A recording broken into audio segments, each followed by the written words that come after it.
சற்று முன் கிடைக்கப்பெற்ற மிக மிக முக்கியமான செய்தி ஒன்று வெளியாகியிருக்கு. கட்டுக்கட்டாக பணம். திமுகவின் முக்கிய தலைவர் கைது. அதாவது 2026 சட்டமன்ற தேர்தலில் யார் யார் திமுகவின் பக்கம் போட்டியிடுகிறார்கள், காங்கிரஸில் யார் போட்டியிடுகிறார்கள் என்கின்ற இறுதி பட்டியல் வெளியானது. இதில் முக்கியமானவர்கள் முக்கியமான இடத்தில் போட்டி போடுகிறார்கள். அது மட்டுமில்லாமல் சில தொகுதிகள் இழுபறியான நிலையிலே இருப்பதாகவும் இன்னும் கன்ஃபர்மேஷன் ஆகவில்லை என்கின்ற தகவலும் வெளியாகியிருக்கு. மேலும் திமுக தலைவர் ஸ்டாலின் அவர்கள் தனது சொந்த தொகுதியான கொளத்தூரில் களத்தில் இறங்குகிறார். செந்தில் பாலாஜி கோவை அவருக்கு ஒப்படைக்கப்பட்டதாக தற்போது தகவல்கள் வெளியாகியிருக்கு.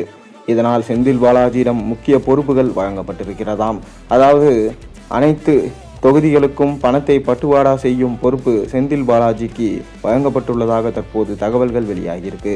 இதனால் செந்தில் பாலாஜி என் நேரத்திலும் கட்டுக்கட்டாக பணங்களை கைமாற்றலாம் என்கின்ற தகவல், ரகசிய தகவல் தற்போது இந்திய தேர்தல் ஆணையத்தின் பறக்கும் படையினருக்கு தெரிய வந்திருக்கிறதாம். இதனால் செந்தில் பாலாஜியை தங்களது வலயத்திற்குள் கொண்டு வந்திருக்கிறார்கள்.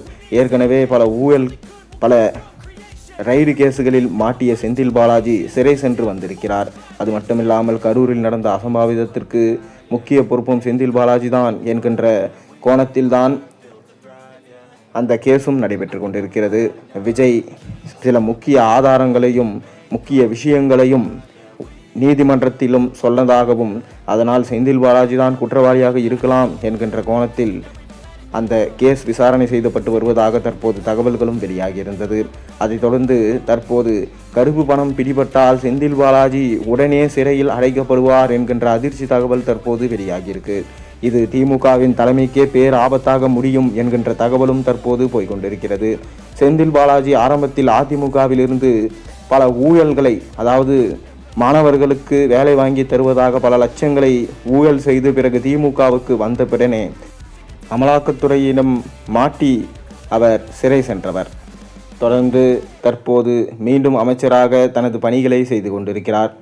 என் நேரத்தில் வேண்டுமானாலும் செந்தில் பாலாஜி மீண்டும் கைது செய்யப்படலாம். ஒருவேளை கருப்பு பணத்தை அவர் பதுக்கி வைத்திருப்பது, மேலும் இதை தேர்தலுக்கு செலவு செய்வது போன்ற விஷயங்கள் தெரிய வந்தால் கண்டிப்பாக அவர் கதை முடிந்தது என்கின்ற செய்தி தற்போது வேகமாக இணையத்தில் வலம் வந்து கொண்டிருக்கிறது. நீங்கள் என்ன நினைக்கிறீங்க? இந்த முறை திமுக வெற்றி பெறுமா? அதற்கான சாத்தியக்கூறு இருக்கிறதா? உங்கள் கருத்துக்களை மறக்காமல் கீழே கமெண்டின் வாயிலாக தெரிவியுங்க.